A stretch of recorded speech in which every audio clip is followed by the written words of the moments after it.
Spider-Man does whatever a spider can. You know what else Spider-Man does? He stars in a whole whack load of fun and informative videos that you can find right here, all in one package. That's right, it's time for a superhero super marathon, specifically focused on the Spider-Verse films. Welcome back to ChannelFrederator. I'm Keegan, and today we've got 4 fantastic crime-fighting flicks for you. Let's hop right in. We'll start things off with 107 facts about Into the Spider-Verse. This'll catch you up to speed on how things got started in this multiversal romp. Enjoy. Fact number 1. Producers Amy Pascal and Avi Arad first approached producer duo Phil Lord and Chris Miller in 2014 and asked them if they wanted to work on an animated Spider-Man movie. The duo told them they'd only do it if it was a Miles Morales story, which the studio accepted, to their surprise. Number 2. Production of the movie took 3 years, which is shorter than the usual production time of animated feature, which ranges between 5 and 6 years. And sometimes, like in the case of Arcane, even animated shows can take up to 6 years of production. Not that Spider-Verse looks rushed or anything, considering it's one of the best-looking animated films of all time. Number 3. The first year and a half of production was dedicated to figuring out the technical and visual aspects, whereas the rest, barely more than a year's worth of time, was used to figure out the rest. Number 4. And if you think that sounds crazy, then you can only imagine what the ordeal must have felt like for those involved. It took the crew 1 week to animate 1 second in the movie. Depending on the complexity of the shot, some crew members hit larger numbers than that, but 1 animated second per week was roughly the average output overall. In hindsight, it's crazy that they managed to stick to the deadline, but this just speaks for the idea that passion is one of your most valuable assets. But, you know, ideally a lack of crunch can also go a long way. Number 5. Speaking of, bagel! Watch out for Spider-Man, you never know what's gonna hit you. Did you know that the bagel caption in this scene stems from a mistake? The word bagel was actually a storyboard note which got misinterpreted during production, but it eventually was left in for the comedy. Number 6. Miles is Afro-Latino, being both black and Puerto Rican, and having a BIPOC protagonist is still a big deal in our age. Chris Miller and Phil Lord specifically wanted to tell Miles' story because there aren't many like him on the big screen, which is a very noble mission of theirs, and hey, if done right, which this movie clearly did, it can inform aspects of the character heretofore unseen. Sometimes it's a leap of faith. And besides, to anyone who might have been butthurt about doing a Miles movie before the movie came out, he had already been Spider-Man in the comics for like over half a decade, come on. Number 7. Every single frame in the movie was first animated in CG and then animated by hand. This hybridized style creates a unique visual of different blending art styles that make it look like you're experiencing a comic book in real time. Developing the visuals was no easy feat though, and undoubtedly proved to be the biggest challenge for the film crew. This type of hybrid animated tech would later be used in movies like The Mitchells vs. the Machines. Number 8. Getting a bit technical here, in standard film you would shoot at 24 frames per second, whereas in traditional hand-drawn animation it's 12 drawings per second. While much of the movie's elements are rendered at 24 FPS, certain parts, such as Miles' movements when he first starts using his powers, are only rendered at 12 FPS, meaning that only every other frame in this movie is a different image, making the images on screen sharper, but also giving a bit of a sluggish, laggy feel. The difference is most notable as he and Peter B. Parker, a fully realized Spider-Man, swing through the forest together. However, Miles becomes animated at 24 frames per second once he becomes a more capable Spider-Man. Number 9. This fun frame rate Easter egg would receive an amazing shout in Insomniac Games' Spider-Man Miles Morales, where the Spider-Verse suit displayed a similar cut frame style to the film during gameplay, and it's the only correct way to play the game unless you have the Bodega Cat suit. Number 10. Art directors Dean Gordon, Patrick O'Keefe, and their team turned to Cubism to help represent the dimensional quakes. Cubism art often presents a collection of different views all happening at the same time, so it was a natural metaphor for the multiple universes converging in the movie. Number 11. Around the time that Phil Lord and Chris Miller were toying with the idea of doing a new animated Spider-Man movie, Lord visited a retrospective in New York about Jeff Koons. Koons is a postmodern pop artist known for reframing the everyday in unexpected ways, like his iconic balloon animals made with stainless steel. Jeff Koons' art inspired Lord and Miller to come up with a fresh perspective on the Spider-Man story for Spider-Verse, as it's a series that has been rebranded, rebooted, and retold ad nauseum. Lord and Miller wanted to create something they've never seen before, and in the process, see if they could create something akin to a postmodern superhero film. Number 12. Stan Lee gets his requisite spoken cameo in Spider-Verse, of course, but he actually appears in several scenes in the background. The animation supervisor was kinda grumpy about that and begrudgingly had to pass out scenes to different animators wanting to animate Stan Lee themselves. Number 13. Lee's speaking role essentially being one of the moments where the film's theme is explicitly said to the viewer isn't an accident either. Lord and Miller wanted Lee's cameo to be meaningful since they considered him so integral to the heart of the character of Spider-Man. Lee himself even said long before the release of the film that he was grateful for the happy accident of Spider-Man's face being fully covered. Because of that detail, anyone reading Spider-Man could imagine themselves as the hero and, say it with me now, anybody can wear the mask. Number 14. That ideal that anybody can wear the mask is the main theme that the filmmakers wanted to express and represent in the movie to empower audiences. So yeah, you could be Spider-Man, though we're not liable in case of any accidents you might suffer. You do not have spidey senses. Probably. Number 15. Completing the animation for the film required up to 180 animators, the largest crew ever used by Sony Pictures Animation for a film at the time. Number 16. This film was dedicated in memory of Spider-Man co-creator Steve Ditko, who died on July 6, 2018, while this film was finishing production. However, this wasn't the only dedication, as a month before the film was released, Stan Lee passed away on November 12, 2018. The film was dedicated to both of Spider-Man's creators. Lee's passing gave his aforementioned cameo all the more weight, as it made Spider-Verse one of the final cameos Lee recorded by himself. He's made posthumous cameos since then, but very few of them feature him speaking, for obvious reasons. Number 17. The commentary track was recorded just a few weeks after Stan Lee's death. They mentioned that they went to Lee's office to record his vocal work. He was the only person that they went to while everyone else came to their studio to record. Number 18. When Jefferson scrolls through his phone contacts, Steve Ditko is shown as one of the contacts. This also is, of course, a reference to Ditko. Number 19. Another phone contact is T. McFarlane, a reference to comic creator Todd McFarlane, perhaps best known for creating Spawn, but McFarlane also worked many years on the Amazing Spider-Man comic. Number 20. Lee's other spoken cameo as J. Jonah Jameson in the movie's post-credits scene is a reference to his long-standing claims that Jameson is an exaggerated potshot at himself. Number 21. Daniel Pemberton followed the ambitious lead of the Spider-Verse animation by developing an equally intricate score. After all the musical elements had been recorded, they were recorded again onto vinyl and then re-scratched into the mix to give an extra authentic baked-in feel. Number 22. Miles Brooklyn includes a shop called Romita Ramen, a reference to artist John Romita Sr., who took over drawing Amazing Spider-Man after Steve Ditko's departure, and played a major role in defining the character for mainstream audiences. Number 23. The shot of Miles falling/ascending into his station as Spider-Man was originally written in the very first draft of the script simply as a stage direction. Though, looking at the final screenplay, it looks like they knew they had something. They might not have known it would become the most defining visual of Miles Morales, but you can tell they were excited. Number 24. Phil Lord describes the Aunt May of Spider-Verse as kick-ass and feisty. The filmmakers were actually thinking of Lily Tomlin for Aunt May when they were writing the script, so they were happy when she accepted the role. Sometimes it just works out that way. Number 25. This is certainly true for Miles himself, or rather his voice actor Shameik Moore, who had no previous experience in voice acting and revealed in an interview that Miles Morales was his dream role. During the time when he was working on another movie, Moore was following the law of attraction and used a journal given to him by his co-star where he wrote down affirmations of being Miles Morales, something that would later become reality. So never say you can't manifest your dreams. Number 26. Miles and Peter B. Parker's voice actors, Shameik Moore and Jake Johnson, recorded their lines together in the audio booth, which was essential to the character's on-screen dynamic, as the majority of the cast recorded their lines individually. Another duo that got to record their dialogue together was Moore and Brian T. Henry, who plays Miles' dad, Jefferson. Number 27. The car ride with Miles in the back and his dad driving was recorded with their voice actors sitting in chairs set up like a car to give them the proper dynamic. Number 28. Moore, Johnson, and Haley Steinfeld, who voices Gwen, were recording and re-recording lines for a couple of years, though the trio never got to share a booth together. Number 29. Another cast member who had their debut in voice acting is Luna Lauren Valles, who plays Miles' mom Rio, who's a paramedic. Number 30. The movie takes place in 2018 when Miles is 13, making him one of the youngest members in the cast and a generally younger Spider-Man than we're used to seeing on the big screen. Number 31. For reference and additional contrast, Gwen Stacy and Penny Parker are 15 and also 13 years old respectively. Number 32. Gwen says that she's older than Miles by 15 months. In real life, Haley Steinfeld, who voices Gwen, is actually a year younger than Shameik Moore. Number 33. According to Bob Paraschetti, one of the movie's 3 directors, the very first cut of the movie, which was called Cabin Fever, was 3 hours long. One of the few times where I can say I actually would have loved to have seen that cut. Number 34.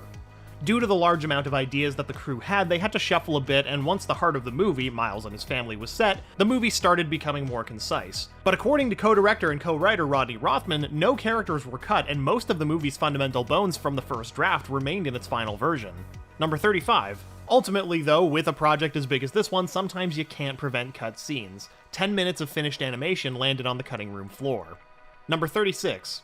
The decision of giving Miles his own team of allies came about when the filmmakers wanted to include an older Peter Parker in a mentor role and thereby deviate from the usual formula of Spider-Man movies. In order to make that happen, the concept of the multiverse was introduced. Number 37. Gwen was the first choice to include in Miles' group of heroes. The choices for the remaining group members were made based on the criteria that they were a diverse cast of characters that looked nothing alike, had different experiences, and could be animated in completely different styles, which already sounds ambitious enough as it is, which makes you appreciate the end product even more. Number 38. Among the various Easter eggs featured in the movie are titles of projects of authors and filmmakers and musicians that the Spider-Verse crew contacted. They asked these various artists what projects they would make in an alternate universe, which ended up scattered across the shot scene in New York. One of these projects, which can be seen on a billboard in Times Square, is Hold Your Horses, which is what Rodney Rothman dubbed it after being told by Seth Rogen and Evan Goldberg exactly that over an email. Basically, they gave him an idea and then immediately told him to not include it and to hold his horses because they might actually end up making the project. Even that became a fun visual gag. This movie is flawless. Number 39. When asked by Rothman, filmmaker Edgar Wright replied he would make the movie From Dusk Till Shaun, a sequel to his existing movie Shaun of the Dead, which made it into a billboard in the movie. Number 40. Other people whose alternate projects are featured in the movie are writers George Saunders, Marlon James, and Sarah Vowell. If you freeze a shot in the city, a cab driving in the background features an ad for an alternate George Saunders book. Number 41. One of the billboards in Times Square is for a film called Clone College, featuring Abraham Lincoln and JFK, which is a reference to Phil Lord and Chris Miller's cancelled series Clone High. Wait, does this mean that this project's never gonna happen in our universe? I need to sit down. I don't know if I can go on with this knowledge. It's all I've been waiting for I don't know how long. Number 42. But hey, let's really get into the metaverse. Rodney Rothman was born in New York and grew up in Forest Hills in Queens, which is where Peter Parker is from. But have you ever seen Peter Parker and Rodney Rothman in the same room together? Makes you think, huh? Yeah? No? Number 43. The scene in Gwen's flashback, which features Gwen fighting a giant lizard, is based on Peter Parker's death in Gwen's comic, where Peter used a serum to turn himself into the lizard and seek revenge on his bullies, wanting to be like Gwen. Due to not having a lizard model, the movie's lead animator, Nick Kondo, heavily modified the Green Goblin's rig to make it look like the lizard from Gwen's comics. Number 44. Spider-Man Noir, who is voiced by Nicolas Cage, is imbued with traits of typical 1930s and 40s film stars. Some inspirations for his performance that Cage mentioned are film stars like James Cagney, Humphrey Bogart, and Edward G. Robinson, some of whom talked fast and imbued their performances with certain rhythms when they spoke, see? Watch Little Caesar, Double Indemnity, perfect example of what I'm talking about, especially with that Edward G. Robinson guy. Number 45. According to the movie's novel adaptation, Miles and his roommate Genki at the Brooklyn Visions Academy had a rocky start and eventually became friends by bonding over their mutual love for Spider-Man comics. Genki is a mainstay of the Miles Morales canon. Number 46. Penny stems from a futuristic New York. Her robotic Spidey suit responds to her DNA only. Number 47. Spider-Ham's civilian name is Peter Porker, and no, Spider-Ham is not a reference to the Simpsons movie or whatever your friend whose uncle works for Spider-Man told you. Spider-Ham is a real character from the comics, first debuting in 1983. Specifically, he's from Earth 8311, which sports a plethora of talking animal parodies of Marvel characters, including a Venom counterpart who is also a pig named Pork Grind. Of course I'm not making this up, how could I? Anyway, don't question why his hands are wet, he just washed them. No other reason. Number 48. In addition to the usual Spider-Man powers, Spider-Ham is able to throw a black circle onto a wall and climb through it. This is an idea first used in the Warner Brothers cartoon The Whole Idea from 1955, and has since been used and troped many, many times. Number 49. According to John Mulaney, the producers encouraged him to have fun with his role as Spider-Ham, so he ended up swearing a bunch when he would record improv takes. He eventually asked what the rating of the movie was, and he was told PG. Would love to hear those outtakes, though. Number 50.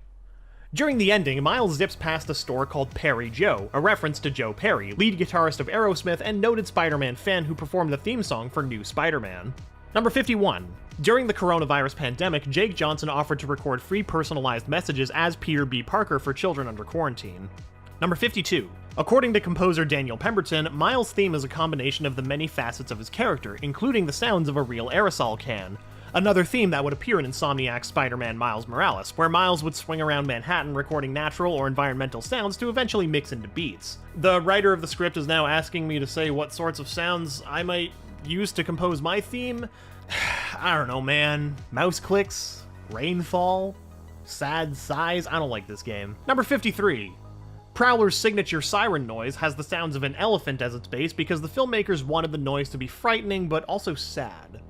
Number 54. There are many small details in Miles' universe that set it apart from ours. New York City's police department is given the acronym PDNY, Police Department of New York, instead of NYPD, New York Police Department. Conversely, the real-life FDNY, Fire Department of New York, is instead called the NYFD, New York Fire Department. Number 55. On a poster in Miles' room, Chance the Rapper is wearing a hat with the number 4 on it instead of the number 3. Number 56. Kingpin is modeled after the Kingpin in the Daredevil Love and War graphic novel from 1986 by Frank Miller and artist Bill Sienkiewicz. Number 57. Kingpin's flashback to his time with Vanessa and his son are also done in the art style of Sienkiewicz, paying further homage to the artist who inspired the design. Number 58. Kingpin is one of producer Phil Lord's favorite characters. Number 59. Miles and his friend do the same handshake on his way to school as Peter Parker and his best friend Ned did in Spider-Man Homecoming. Number 60. Penny Parker, created by Gerard Way of My Chemical Romance and Umbrella Academy fame, sports a design and animation style heavily inspired by anime. In another amazing attention to detail, Penny's lip flaps don't quite match in the same way as everyone else's, implying that her voice was dubbed into English. She was in fact designed this way, with Kimiko Glenn providing her voice. She also wears Heelys, which are briefly visible in this scene, which is objectively cool. Number 61. Penny Parker is one of the youngest heroes in the Spider-Verse. She began operating her suit after her father died when she was only 9. Number 62. According to a Vanity Fair article, the filmmakers were already in London scoring the film by the time they had the idea to do a holiday track. Phil Lord didn't know that Chris Pine, who plays Peter Parker in Miles' universe, could sing. The filmmakers were so blown away by Pine's singing that they immediately rushed into planning the holiday album. But if you're more into ice cream, he also has this, so-so popsicle. Number 63. Among the song titles on Peter Parker's Christmas album are It's Cold Outside, Swingin' Around the Mistletoe, Silent Night, You're Welcome, Joy to the World, That I Just Saved, Spidey the Snowman, It's Beginning to Look a Lot Like a Non-Denominational Holiday, and Ave Maria. Number 64. In Miles' universe, the Scorpion is a Mexican criminal with cybernetic enhancements. The cybernetic parts are new, but Miles' version of the Scorpion from Ultimate Marvel is also Mexican. Number 65. Production designer Justin K. Thompson chose to give this film's Dr. Octopus a distinctive, unrefined look, rather than the polished metallic arms that Doc Ock traditionally wields. Number 66. Up until a year in production, Doc Ock was written as a man, but then the production team, I guess, also followed Peter B. Parker's note of re-examining their personal biases. Number 67. The art of electrocuting others by touch is known as Venom Strike. The Venom Strike and the ability to become invisible are two powers that Miles has in addition to the usual Spider-Man abilities. Number 68. The license plate number on Jefferson's police car is RFD 690, which is a common New York prop plate number appearing in various media, the most notable example being the lead detective's car in Law & Order. Number 69. In the Spider-Man comic that Miles reads, Spider-Man's real name is Billy Barker instead of Peter Parker.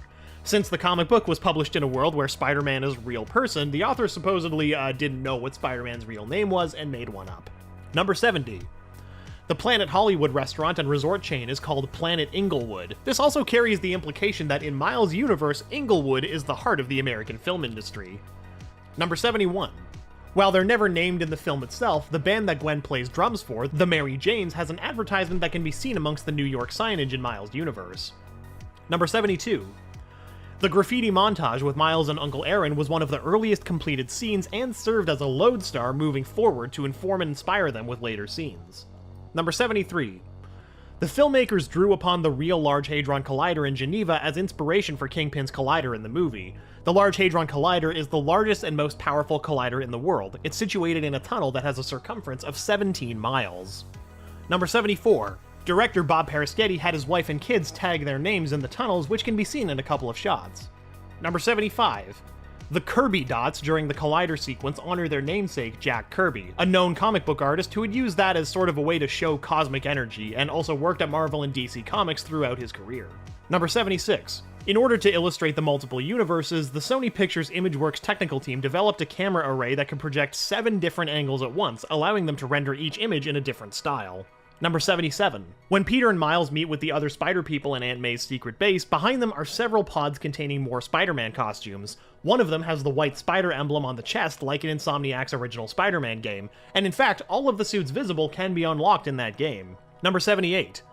Also shown in the secret base is the Spider-Mobile, a failed attempt by an auto dealership to use Spider-Man's likeness to market their vehicles with his permission for a lucrative cut. Number 79. In the finale, various buildings and objects appear within the Collider where the various Spider People fight Kingpin and his goons. Among them are a subway train and a suspension bridge, both reference the locations of the climactic battles of Sam Raimi's Spider-Man movies. Also, just as a bonus Sam Raimi reference, the kiss from Spider-Man 2002 is parodied during Ultimate Peter Parker's intro.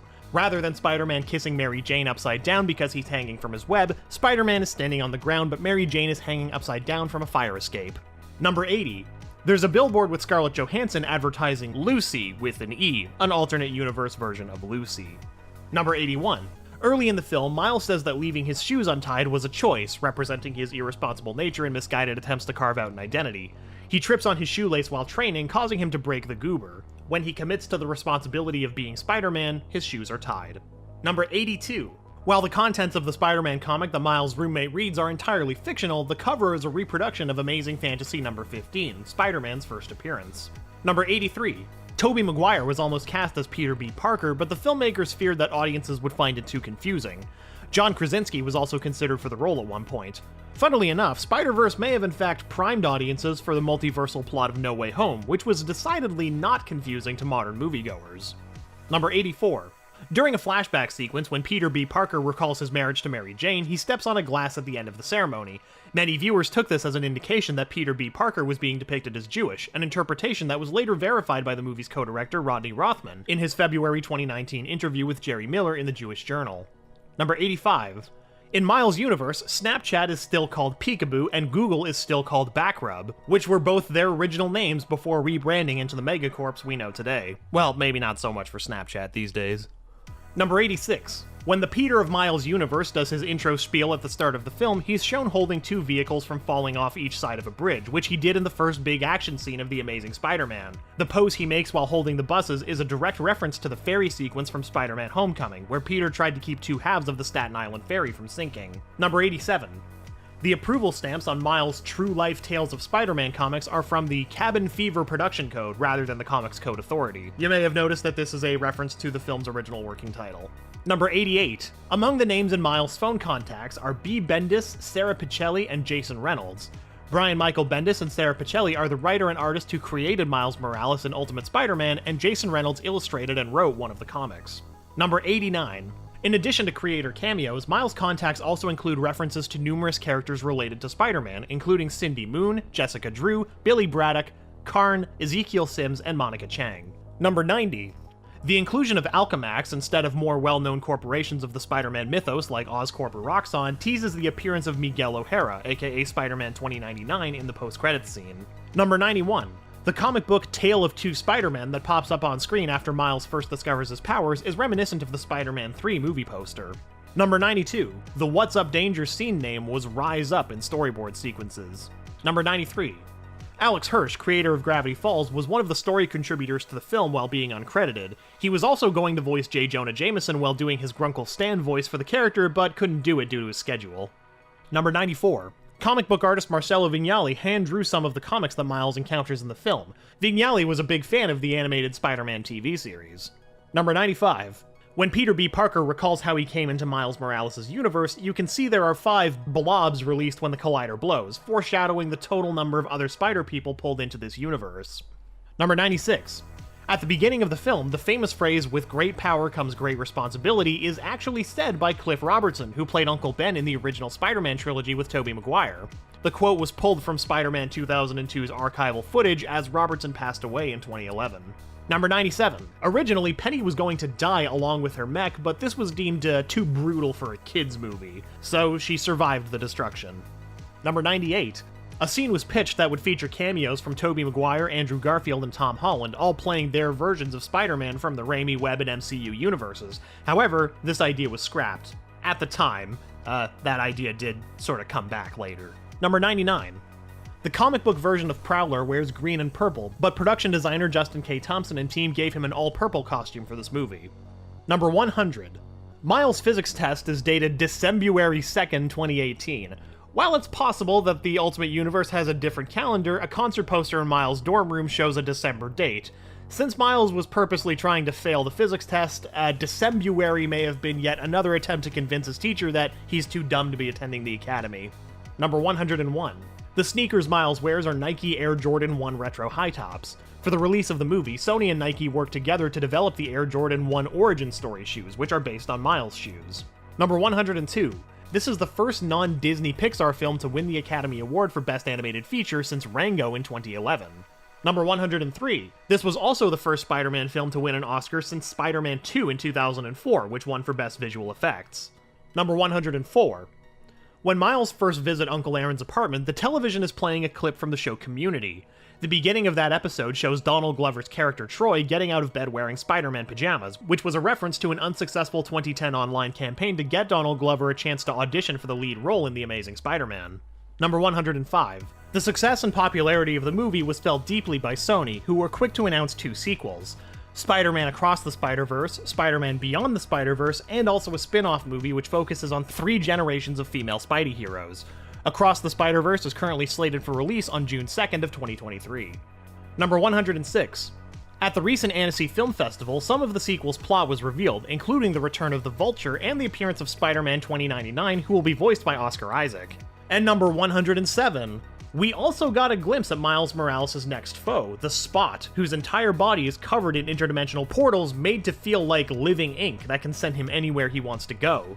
He can also make these portals appear out of thin air to transport objects and people at will. Next up, we've got 107 facts about Across the Spider-Verse. This one was so much fun to see in theaters, all the way up until that cliffhanger ending. What the heck, Sony? At least the next one's coming out soon.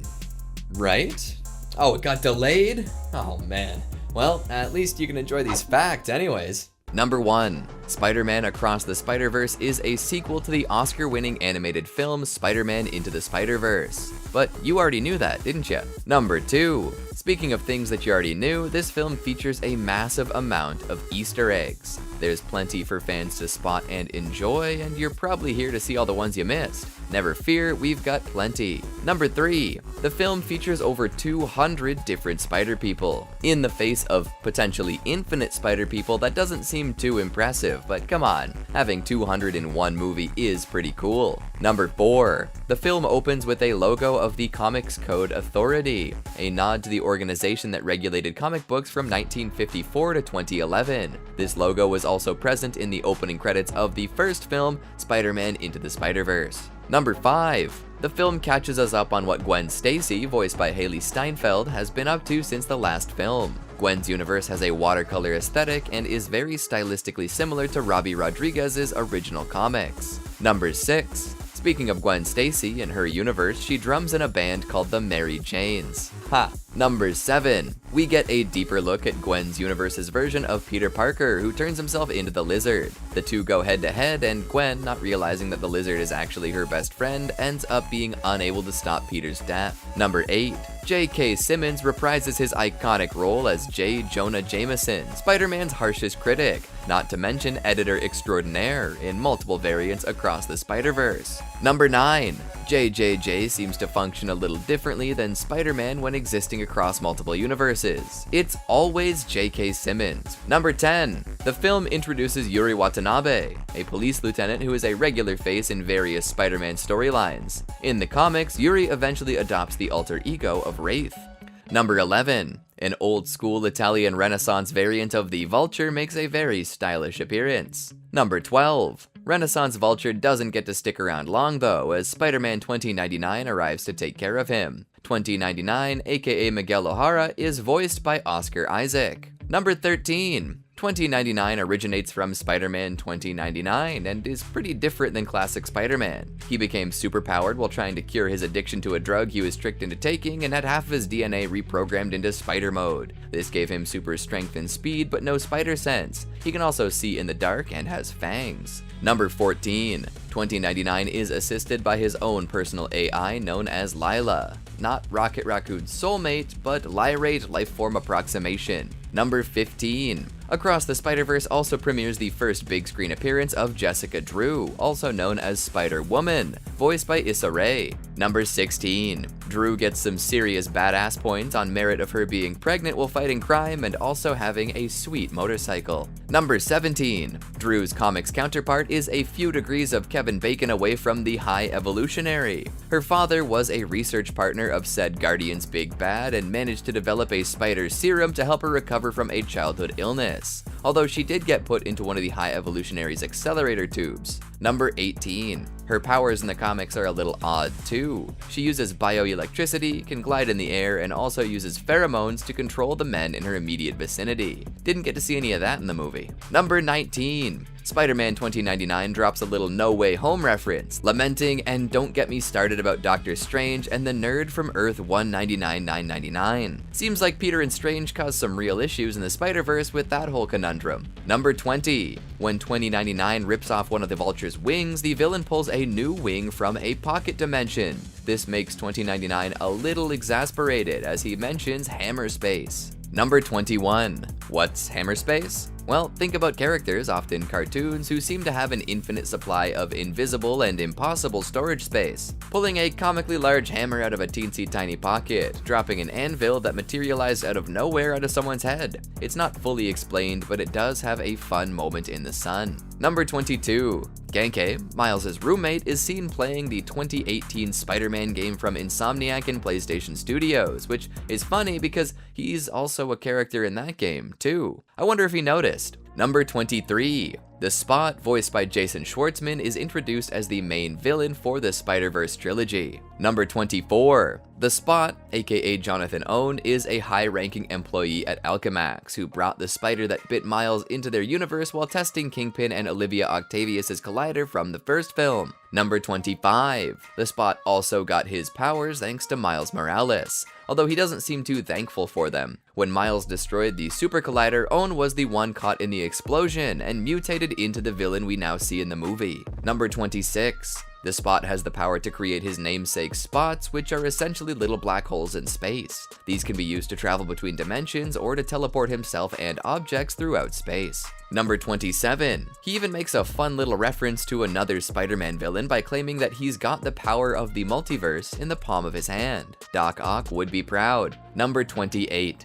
The Spot hops between many different universes, which is an absolute treasure trove of Easter eggs. One verse the Spot visits is reminiscent of Spider-Man's first ever appearance in the Amazing Fantasy comics. Number 29. Another quick verse appears to be made entirely of Legos, which could be a lot of fun to see happen. I wonder if Emmett has ever run into a Lego Spider-Man. Number 30. One more fun verse-hopping Easter egg for now. The Spot also comes face to face with Eddie Brock's friend and convenience store owner Mrs. Chen from the Venom films. Number 31. We get to visit Earth 50101, which is the home of Pavitr Prabhakar, aka Spider-Man India. This universe is a tribute to the Indian comic book series Spider-Man India that debuted in 2004. Number 32. Pav didn't get his powers through a scientifically altered spider bite. Instead, an ancient mystical yogi gave him the powers of a spider. Number 33. Spider-Man India is voiced by Karan Soni. You might recognize his voice from another Marvel product too. Sony also plays the recurring character Dopinder in the Deadpool movies.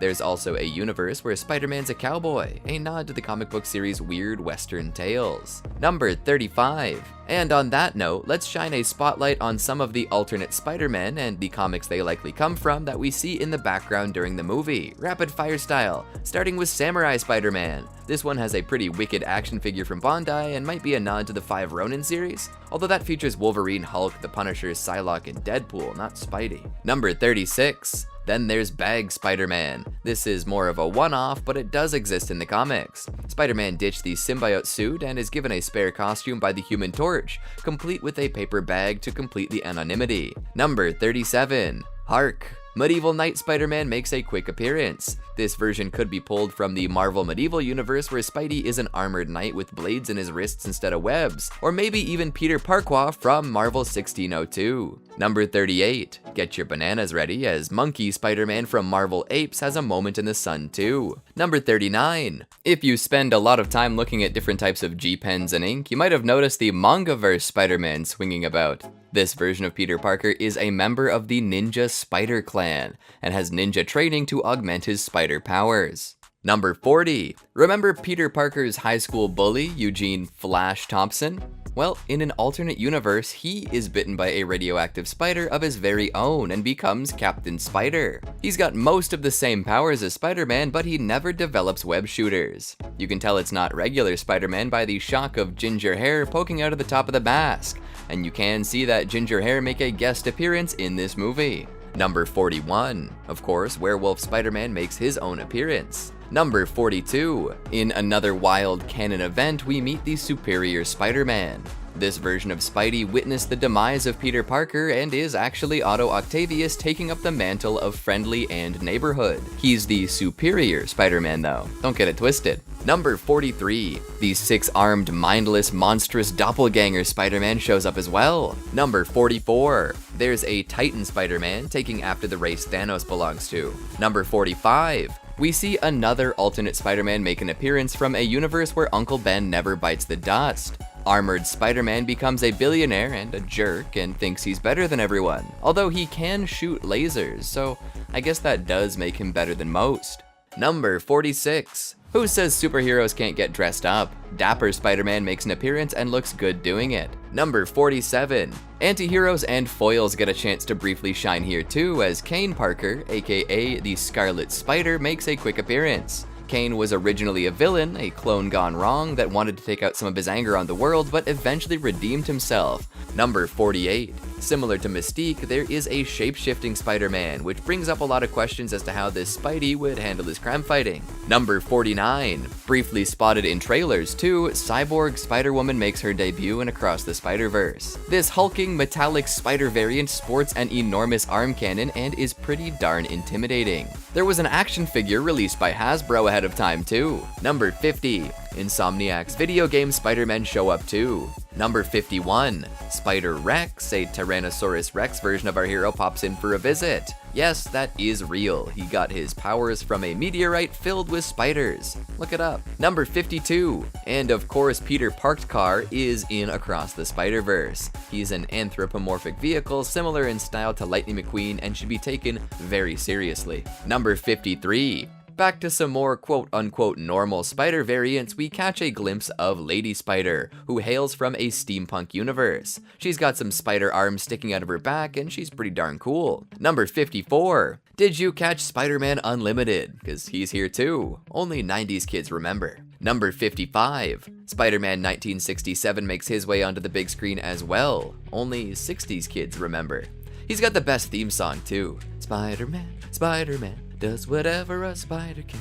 Spider-Man does whatever a spider can. Number 56. Mary Jane herself makes an appearance as a kind of Spider-Man, walking around with all of the other spider folks. This time she's wearing her spinneret costume from Amazing Spider-Man Renew Your Vows, where she and Peter are a crime-fighting couple. Number 57. Sun Spider, aka Charlotte Weber, shows up too. This spider person has Ehlers-Danlos syndrome and often uses crutches or a wheelchair even when donning her spider suit. Number 58. A professional wrestler Spider-Man takes to the ring, referencing Spider-Man's origin story where he initially uses his powers to become a professional wrestler before becoming a superhero. To be honest, that's an equally awesome career. Number 59. It's not just spider people seeing the limelight, some spider tech makes the cut as well. Spider Armor Mark III, designed by Peter Parker as a last resort against the Sinister Six, makes an appearance in the movie too. Number 60. Now we can take a look at some of these spider people with more substantial roles, as well as well-known voice actors. Let's start with Spider-Punk, aka Hobie Brown, who is voiced by Daniel Kaluuya. He makes his big screen debut as a fascist-fighting anti-establishment spider person, appearing as he does in his own comic series.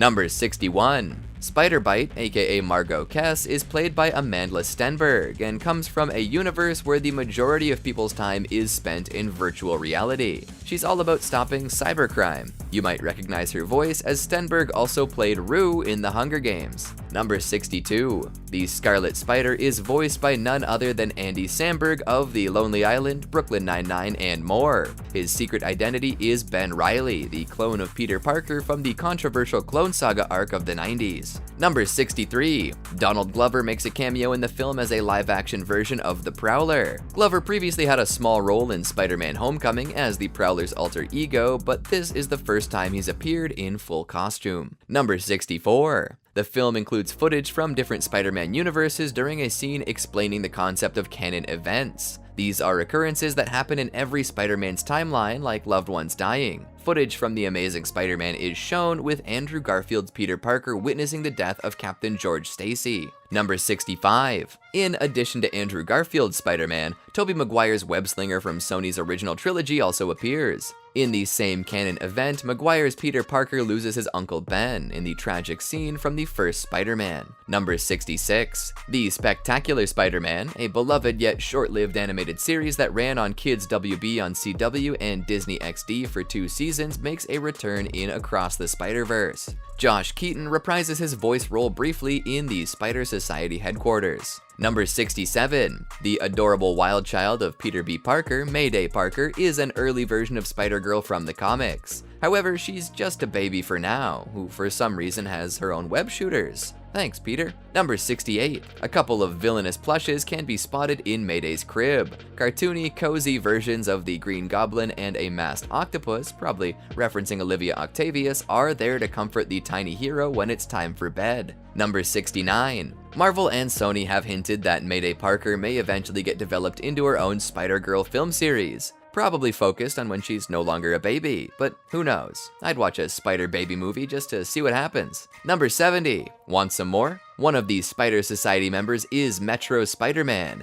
a version of Spider-Man voiced by record producer Metro Boomin. Metro Boomin also produced the soundtrack for Across the Spider-Verse. Number 71. Penny Parker, having been a major Spider-Verse character in Into the Spider-Verse, briefly returns. Number 72. Penny comes back with a brand new Spider-Bot, which looks almost exactly like the version of SPDR seen in the original Marvel comics. Number 73. Spider-Cop makes an appearance in Across the Universe too. You might recognize him from the Insomniac Spider-Man game, where Spider-Man often pretends to be a grizzled detective while talking to police captain Yuri Watanabe. Number 74. We also meet Spider-Cat. This feline hero attacks Miles, shooting webs like hairballs. This could be the Spider-Cat of Earth 999 from the original comics, but it could also be the masked Spider-Cat featured in Insomniac's Spider-Man Miles Morales game. Somebody double check with Genke, he probably knows. Number 75. Where would any Spider-Man be without some villains though? Across the Spider-Verse showcases a wide variety of well-known and lesser-known ne'er-do-wells from all across the multiverse,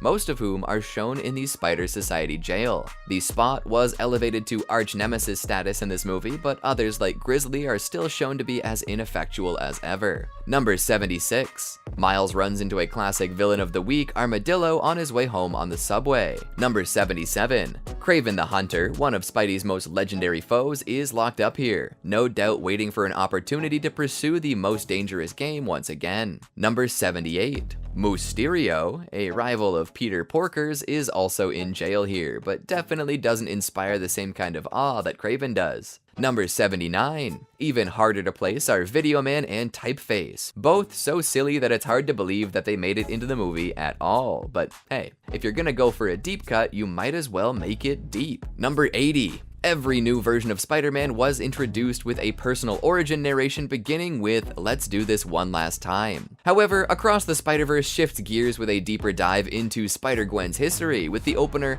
"Let's do things differently." Number 81. The directors, Joaquim Dos Santos, Kemp Powers, and Justin K. Thompson, have a rich history in animation. Dos Santos is known for his work on Avatar: The Last Airbender and The Legend of Korra. Powers co-directed and co-wrote Soul, and Thompson was the production designer for the first Spider-Verse film. Number 82. The directors wanted to push the boundaries of animation even further in Across the Spider-Verse. They aimed to create a unique visual experience that would stand out from other animated films. Number 83. The film blends both 2D and 3D elements. This hybrid approach is part of what gives Spider-Verse films their distinctive look. Number 84. The animation team used an old-school animation technique called smearing, which involves stretching an object or character along the direction of movement to create the illusion of motion. Number 85. Unsurprisingly, Across the Spider-Verse was inspired by the work of comic book artists. The directors wanted to make the film feel like a comic book come to life, complete with panel-like framing and text boxes. Number 86. Each universe has its own distinct color scheme, helping to differentiate them visually. Which universe is your favorite? Number 87. The film's soundtrack features a mix of genres, reflecting the diverse range of characters and universes in the Spider-Verse. Number 88. The film's sound design plays a crucial role too. From the sounds of web-slinging to the unique noises of each universe, the sound team worked hard to create an immersive auditory experience. Number 89. The film's production was a global effort, with animators and artists working from home due to the COVID-19 pandemic. This remote collaboration was a new experience for many on the team. Number 90. The film's script went through numerous drafts before settling on a final version. The writers wanted to ensure that the story was engaging and that each character had their own chance to shine. I'd say they were successful. Number 91. The movie also broke the record for largest animated movie crew, with over 1,000 artists working to bring it to big screens around the world. Number 92. Foam Party, a one-off coffee shop joke from Into the Spider-Verse, makes a return. Miles' dad, Jefferson, decries this cafe for sounding like a disco, and lo and behold, it's still around in the sequel and is a set piece for a fight between Spider-Man and the Spot. Number 93. In the first Spider-Verse movie, someone comments, "I think it's a Banksy," while looking at a multiversal lamppost, referring to the work of the iconic street artist. This line was delivered by Post Malone, and it's heard again in Across the Spider-Verse. Pay attention after the battle with the Da Vinci Vulture at the Guggenheim Art Museum, and you'll hear the exact same line. Number 94. The film features a pointing Spider-Man meme, but taken to its absolute limit. The original meme is from the 1967 Spider-Man animated series, where Spider-Man encounters a villain who impersonates him, leading to a scene where they both point at each other in confusion. Tom Holland, Andrew Garfield, and Tobey Maguire did a similar bit during the production of No Way Home, but this time around we get countless Spider-Men pointing at each other during the movie itself. Number 95. Across the Spider-Verse is the longest American animated film ever made, coming in at 2 hours and 20 minutes. It beat out the previous title holder by just 4 minutes. Number 96. Of course, you can also catch a glimpse of the black-suited symbiote Spider-Man. Number 97. Stan Lee does not have a cameo appearance in Across the Spider-Verse. He played a part in the prequel where he hands Miles his first costume. However, the directors said that they decided it would be macabre and exploitative to include someone who couldn't offer permission anymore. Number 98. Everything Everywhere All at Once is referenced on a billboard too, with the Spider-Verse's version of it being titled All of It, Always, All Over the Place. It even features a bagel. Number 99. There's also a Spider-Man Homecoming reference. In one scene, a billboard can be seen advertising Vulture's Salvage, a nod to the villain Vulture, who was played by Michael Keaton in that film. Number 100. Oscar Isaac plays a whole bunch of different Marvel characters, from Moon Knight to Apocalypse and, of course, 2099. Number 101. Miles is tied to a punching bag at the end of the movie, which could be a reference to Spider-Man's never-ending role as a punching bag for the world around him. Something's gotta go wrong and he's gotta get punished by something. Number 102. The supporting cast of Into the Spider-Verse makes a triumphant return at the very end of Across the Spider-Verse. Gwen assembles a rescue team to save Miles from Earth 42, which includes Spider-Ham, Spider-Man Noir, and Penny Parker. Number 103. After dying in Into the Spider-Verse, a version of Mahershala Ali's Aaron Davis returns near the end of Across the Spider-Verse. But in this Aaron's universe, there was never a spider to bite Miles, and the world has plunged into crime without a Spider-Man. Number 104. Across the Spider-Verse is a critical darling. It currently holds a 96% tomato meter rating on Rotten Tomatoes. Number 105. Audiences are going wild for it too. The audience score is also at a dazzling 96%, number 106. Of course, the movie has been a major box office success, collecting $120 million in its box office debut. Those numbers are only going up from there. Number 107. After ending on a massive cliffhanger, people are clamoring for more. Across the Spider-Verse will be succeeded by Spider-Man Beyond the Spider-Verse, which is currently slated to release on March 29th, 2024. Less than a year, folks. We can do it. And to ensure that you are completely up to speed, let's take a look at this complete Across the Spider-Verse breakdown. Get ready, we're about to swing in. Of course, the movie's gonna start with some logos, but these logos are special. The Sony and Marvel crests, along with those belonging to the rest of the production companies, are looking pretty glitchy, showcasing comic book styles from across the many universes we'll be visiting over the next 2.5 hours. Old school TV shows, comics that our favorite characters debuted in, black and white styles, every imaginable era gets a quick shout out. There have been so many different Spideys over the years. Then there's a quick shout out to the Comics Code Authority with their seal on prominent display. Now defunct, the CCA once offered their seal of approval to comics that wanted to be seen as legitimate and safe to read. It's funny to look back on this organization that essentially acted as a voluntary censor for comics, especially with the kind of content that gets put into comics today, but the CCA did play a major role in comics publishing from the 50s to the early 2000s. Did anyone expect a quick comics history lesson? Hopefully you did. And with those opening logos and animations out of the way, we're thrust into a very interesting story involving the history of a fan favorite character, Gwen's story. You probably expected us to kick off with the next chapter in Miles Morales' story, you know, because that's what the first movie was all about and he's sort of the big centerpiece of Across the Spider-Verse's advertising campaign. But, as Gwen says, let's do things differently this time. So differently. Set to a drum beat provided by Spider-Woman, we get a quick reintroduction into the world of superheroes. Gwen is pretty bummed that she and Miles were separated after they saved the multiverse last time, and she's also dealing with some trauma directly related to her own universe.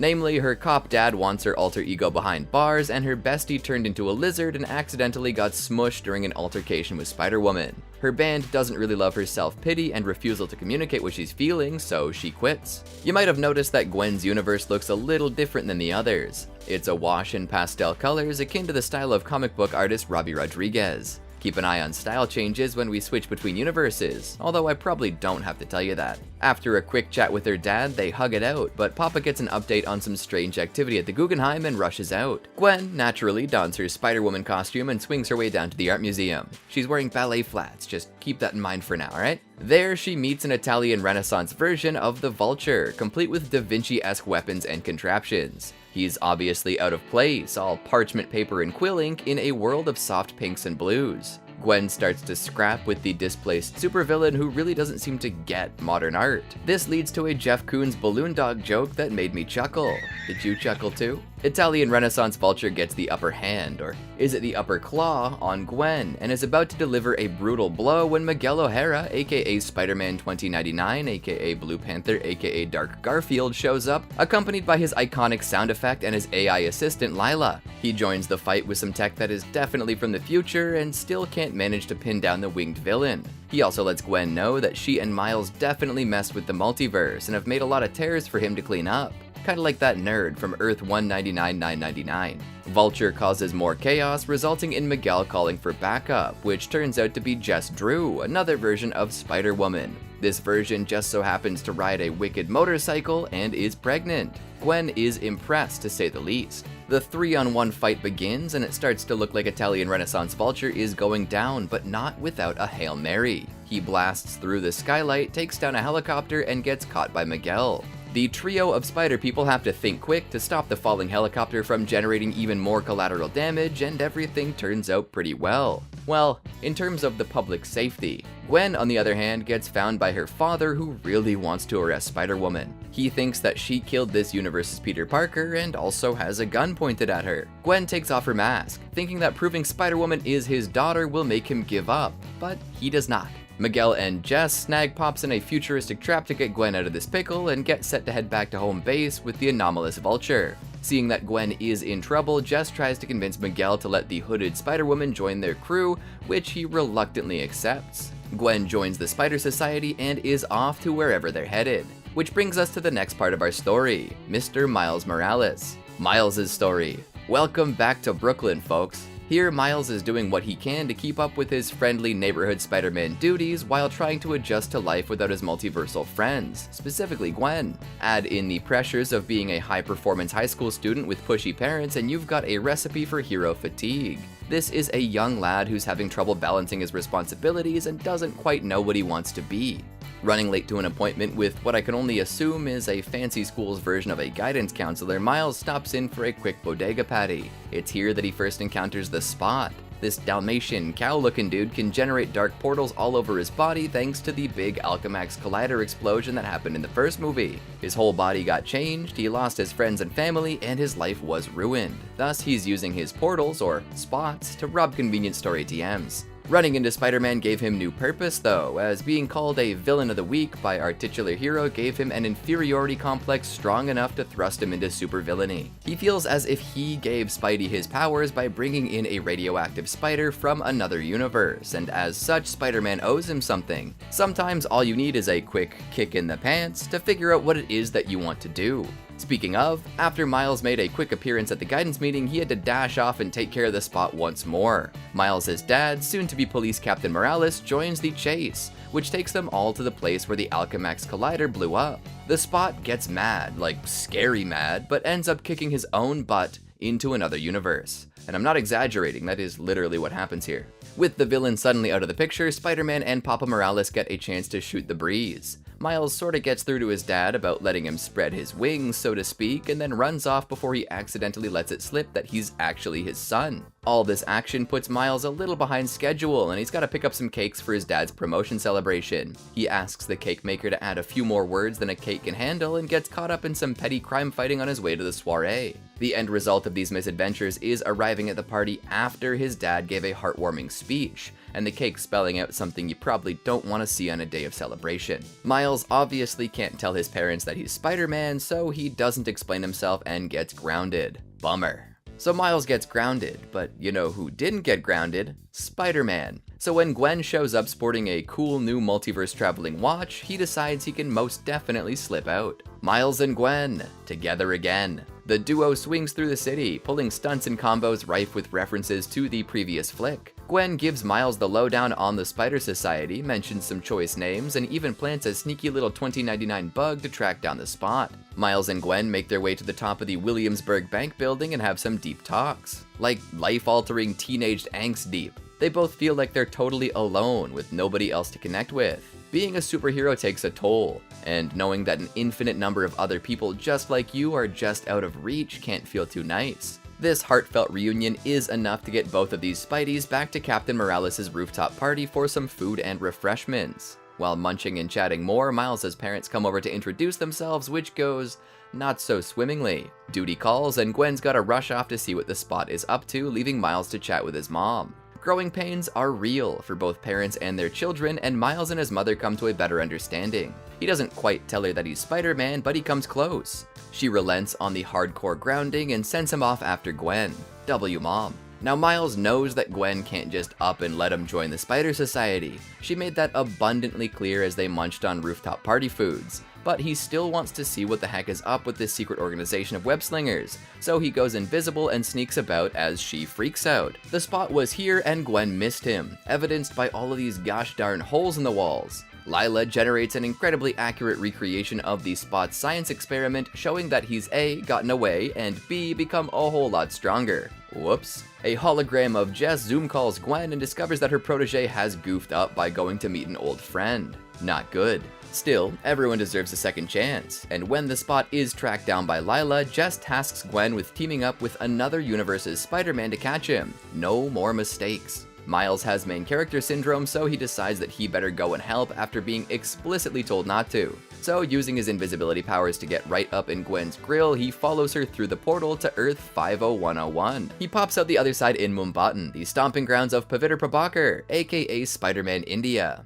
Gwen and Pav are already fighting the Spot, so Miles steps in to help. He's not quite as welcome as he'd originally hoped. Still, Pav is a gracious host, so he introduces Miles to his world and takes him on a tour of his backstory. Must be nice to live such an uncomplicated life, eh? Well, just you wait. After getting absolutely grilled for saying chai tea, which to be honest is fair, Miles gets noticed by the Spot. However, our black and white villain isn't so interested in scrapping with an out-of-universe Spider-Man at the moment. He's got bigger plans. He's heading to this universe's Alchemax for more of that sweet, sweet collider power. The Spot uses his newly developed confidence with his portal powers to fly up ahead of the Spider Trio to the laboratory. He activates the safety barrier that keeps outsiders from being affected by the collider, which prevents any web-slinging interference, and gets the party started. That is the exact opposite of what the Spider Society wants, so Gwen and Pav do their darndest to breach the barrier. Miles almost gets through using his newly developed electric powers, but is absolutely upstaged by Hobie Brown, aka Spider-Punk.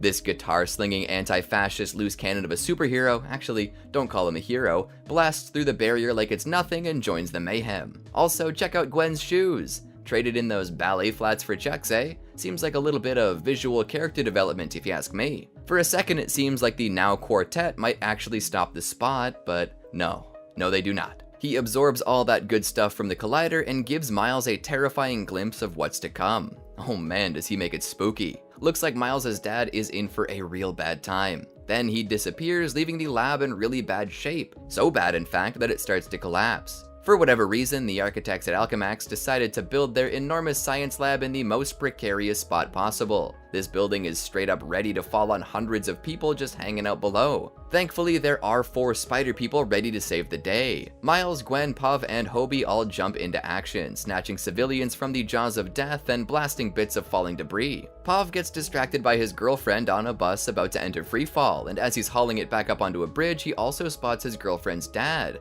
a police captain, attempting to save a child from the wreckage. He tries to rescue both, but can't quite muster the strength. Miles, on the other hand, has no problem swinging in and rescuing the captain and the kid. Gwen tries to stop him from heading down, but Miles knows he can do it. I wonder if this will have any sort of long-lasting effect. The day is saved and everyone is happy. Pav doesn't experience any kind of harrowing loss, and Miles feels like he's back on top. Too bad he inadvertently tore a big-ass hole in this universe by saving that dude. Damn. Who could have known? Well, actually, a few people could, but we'll get to that soon. Choice members of the Spider Society show up to contain the destabilization caused by Miles, and Jess admonishes Gwen for goofing up yet again. As the responsible adult Spider folks start to clean up the mess, Miles, Gwen, and Hobie are sent to the Spider Society HQ to meet up with Miguel. The fact that this is a bad thing is totally lost on Miles, but hey, we love an optimist. Excited is an understatement when Brooklyn's friendly neighborhood Spider-Man shows up in Nueva York.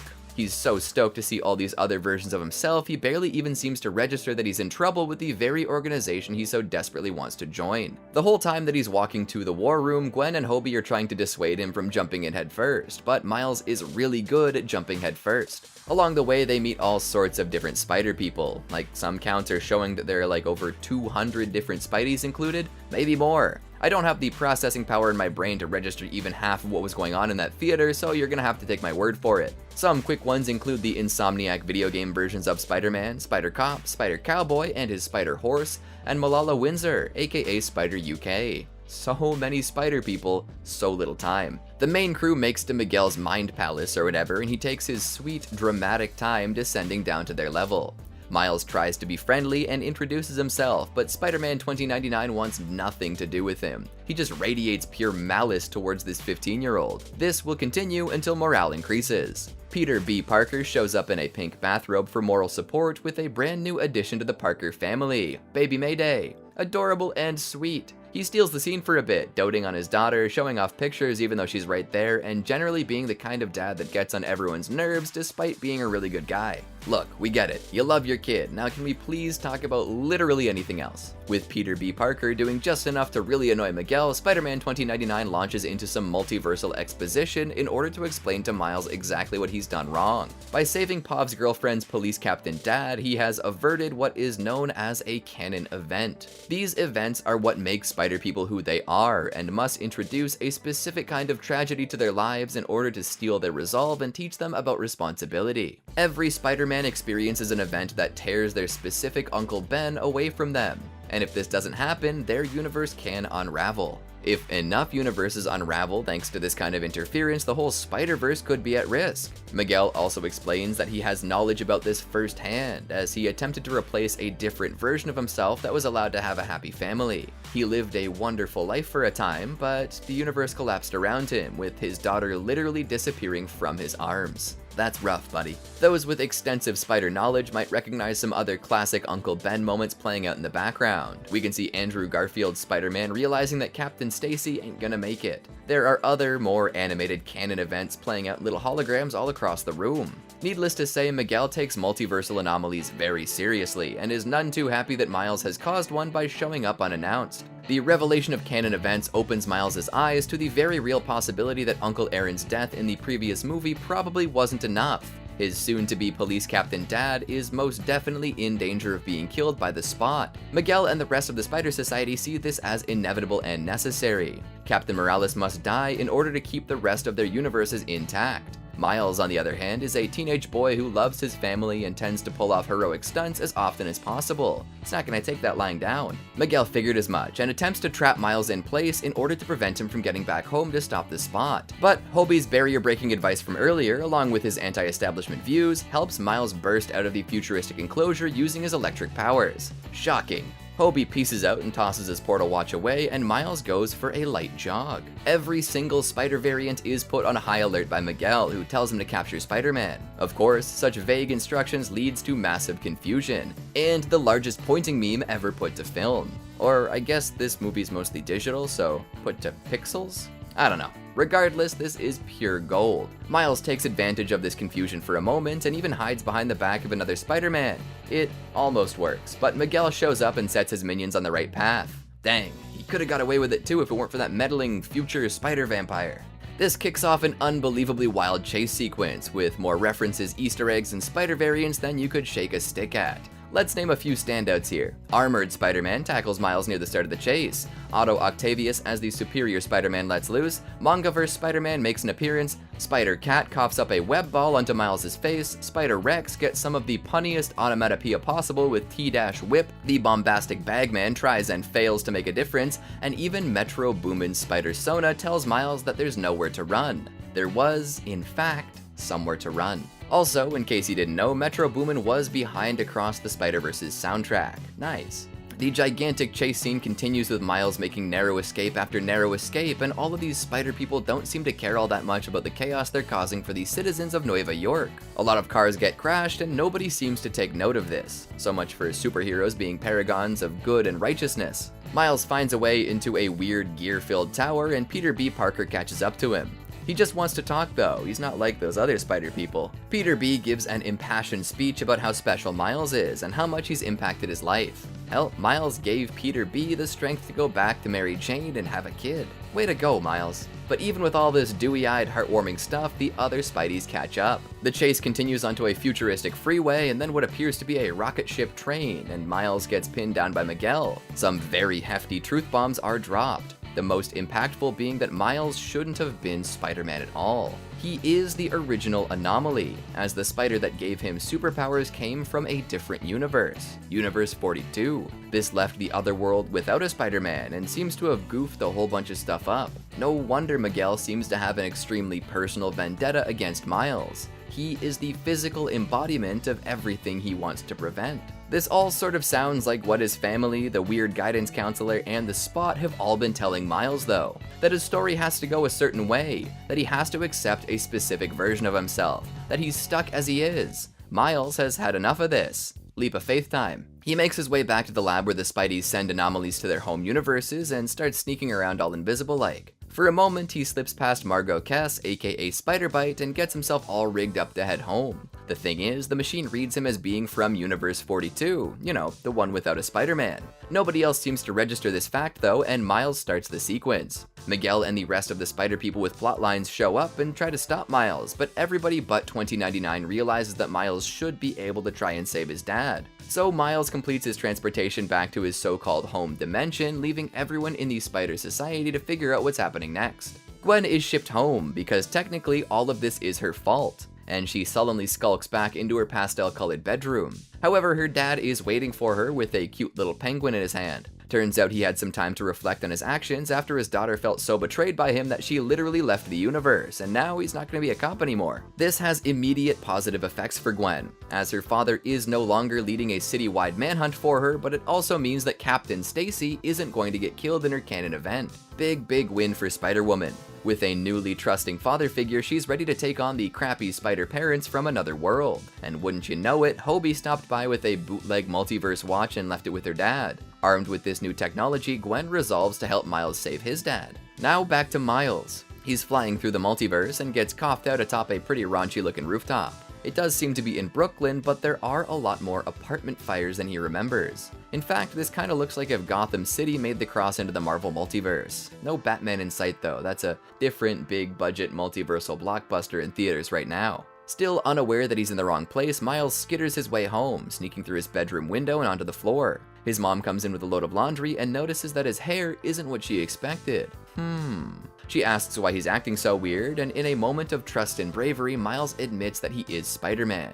But we're in Universe 42, so this means nothing to his mom. Kinda like telling your mom that you're the Hokage or that you're Scarlet Witch. That's nice, honey, as long as you don't make me pay for your cosplay supplies. Uncle Aaron shows up with some dirty money to help the Morales family's ends meet, who's also taken aback by Miles' new do. Still, there's work to be done. Sketchy sounding work that Miles has to pretend he's already aware of. They make their way up to the roof, and a mural that depicted Aaron in Miles' universe now memorializes Captain Jeff Morales. Talk about a canon event. Oh, also Miles gets knocked out by the Prowler. The Spider Society is looking for Miles in his home universe, still somehow unaware that he got sent to the wrong one, and Gwen also shows up to support him. Too bad nobody checked Universe 42. Feeling bad for the Morales family, she walks out of Miles' bedroom and speaks with his parents. They're naturally super confused and angry, but Gwen promises to bring Miles home, wherever he is. Jess listens in on this conversation. Back to Universe 42, Miles is tied to a punching bag in Aaron's garage. In Miles' mind, Uncle Aaron became the Prowler in this universe too, but this Aaron is just a sidekick.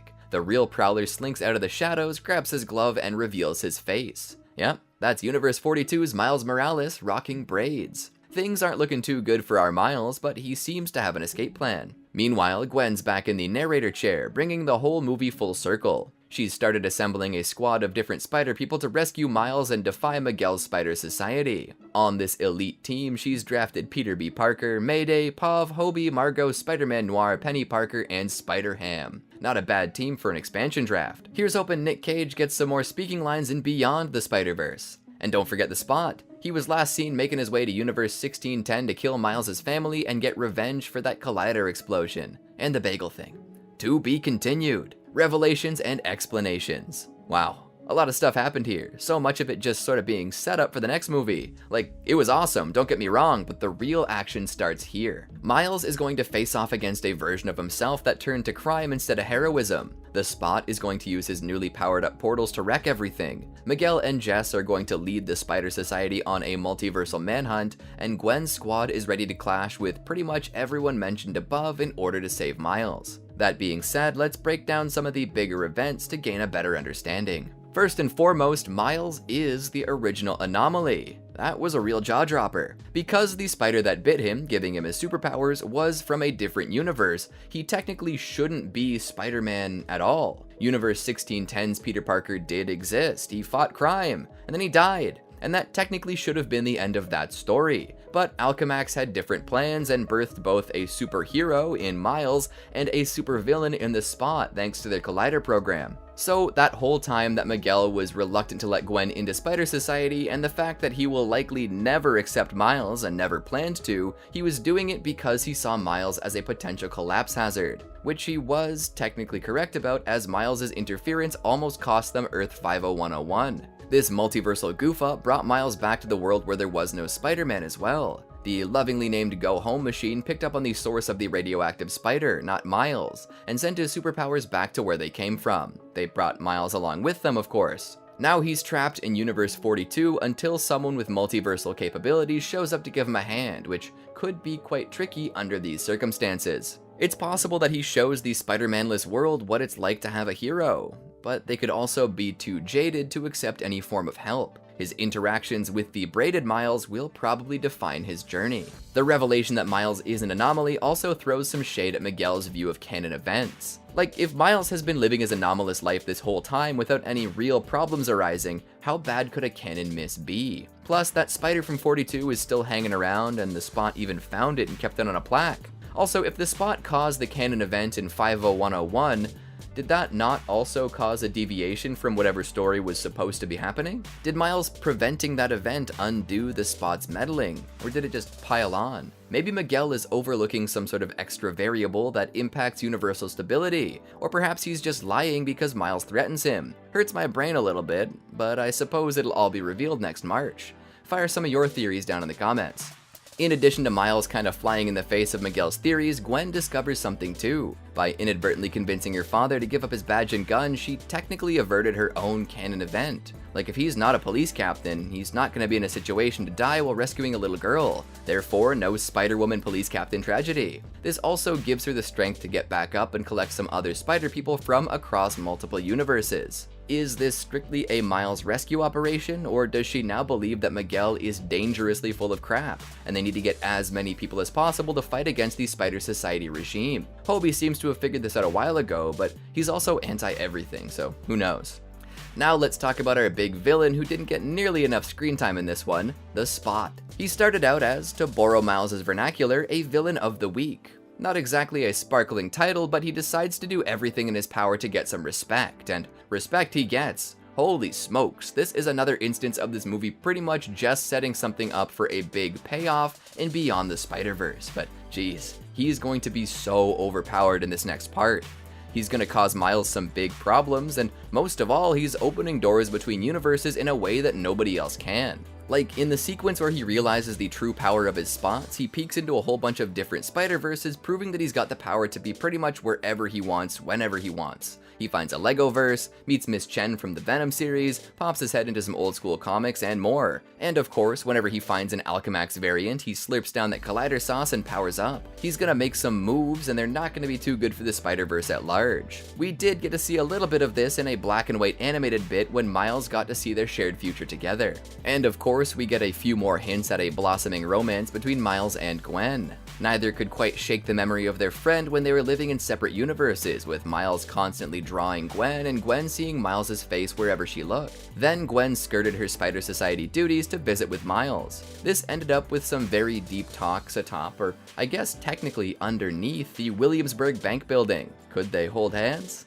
Ah, darn, they're awkward teens. There are more hints of this when Miles' parents get involved, and of course, Pav loudly points out the tension between the two as they fight the Spot in Mumbattan. Will Miles and Gwen end up together? How will they navigate their multiversal relationship? Boy oh boy, it's gonna be good.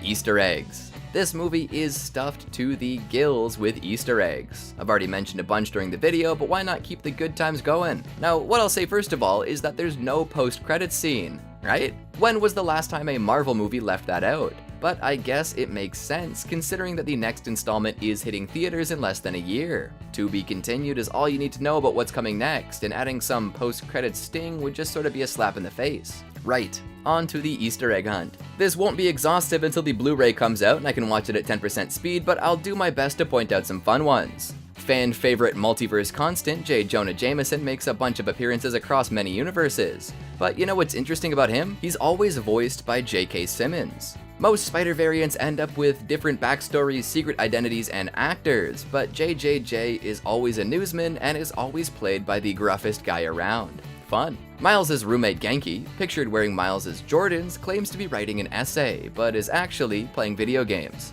All a part of his process, right? Well, the game he's playing looks to be a Spider-Man game. At first, I thought it was the first Insomniac Spider-Man, but it turns out that he's got his hands on Spider-Man 2 before release. Lucky guy. That's a fun way to advertise your upcoming game, eh? Quick shout out to Hammerspace during the Italian Renaissance Vulture fight. Love me some Hammerspace. Can't wait to see more from Peter Porker in the next flick. The Spot shouts out his villain predecessor by claiming he's got the power of the multiverse in the palm of his hand.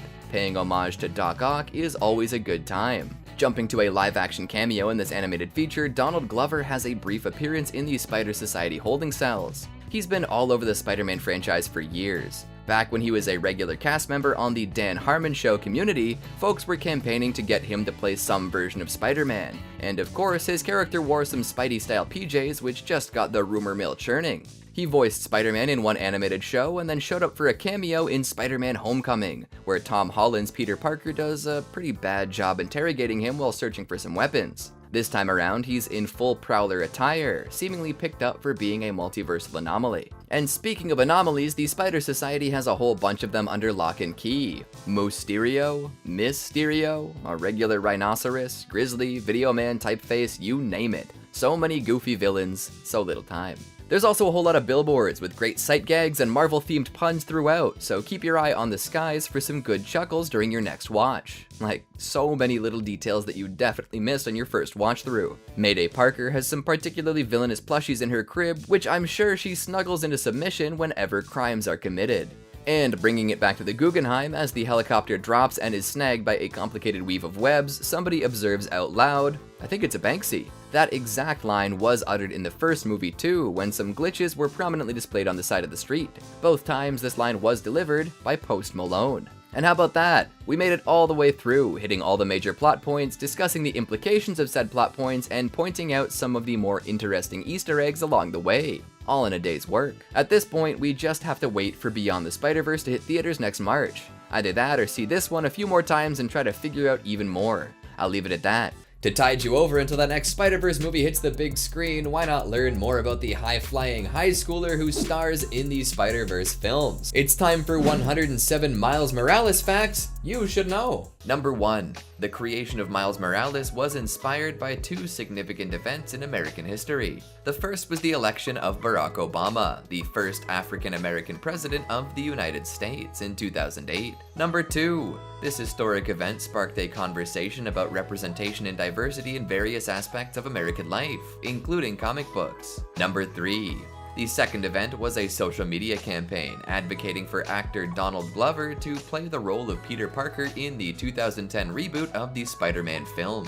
Number 4. The campaign gained a large following and even received support from Spider-Man co-creator Stan Lee. Number 5. The image of Donald Glover dressed in Spider-Man pajamas in an episode of the TV show Community caught the attention of comic book writer Brian Michael Bendis. This image inspired Bendis to create an African-American Spider-Man, leading to the birth of Miles Morales. Number 6. Comic book artist Sarah Pichelli also contributed to the creation of Miles Morales. Number 7. Donald Glover's influence on the creation of Miles Morales came full circle when he voiced the character during his initial appearance in the animated series Ultimate Spider-Man. Number 8. Glover also portrayed Miles' uncle, Aaron Davis, in the film Spider-Man Homecoming. Number 9. Interestingly enough, Glover also made a cameo appearance in Spider-Man Across the Spider-Verse. He played Aaron Davis as the Prowler caught in the Spider Society's multi-universal jail, so Miles got to look his inspiration right in the face. Number 10. Miles' first appearance was in August 2011's Ultimate Fallout number 4, and his backstory was revealed in September 2011's Ultimate Comics Spider-Man. Number 11. The character didn't achieve true mainstream popularity until Spider-Man PS4 and the Oscar-winning film Spider-Man Into the Spider-Verse. The reason for his lower profile was because Miles was exclusive to Ultimate Universe, which was an alternate reality to the mainstream comic book continuity that is Earth 616. Number 12. The number 42 appears twice in Miles' origin story. It's the lottery number that earns him a scholarship to the prestigious Brooklyn Visions Academy, and it's also the number on the back of the spider that bites him, giving him his powers. Number 13. While some fans speculated that this was a reference to Jackie Robinson, the first black Major League Baseball player whose uniform number was 42, Bendis clarified that it was a nod to The Hitchhiker's Guide to the Galaxy, where 42 is the answer to the ultimate question of life, the universe, and everything. The answer to the ultimate question of life, the universe, and everything is 42. Number 14. When Miles' powers first manifested, he was terrified that he was a mutant. This fear stems from the stigma associated with mutants in the Marvel Universe, who are often feared and discriminated against. Number 15. While Miles is currently a key figure in Marvel's Earth 616, it wasn't always that way. As some fans may know, Miles originally started out as a figure in the Ultimate Universe, a universe where Marvel's characters were given more grounded backstories. Number 16. Though he was just an average high school kid making his way through life, after a fateful encounter with a genetically modified spider and the death of his universe's Spider-Man, Miles felt that he had no choice but to pick up the mantle. Number 17. Miles may have picked up the mantle of Spider-Man, but just because he took on the mantle and wore the same and then a similar costume doesn't mean that he was the same old Spider-Man that fans were used to having around. Not only was Miles vastly different as a character, but his power set was also quite different. Number 18. For starters, Miles has the ability to activate a camouflage that hides his presence from enemies. Number 19.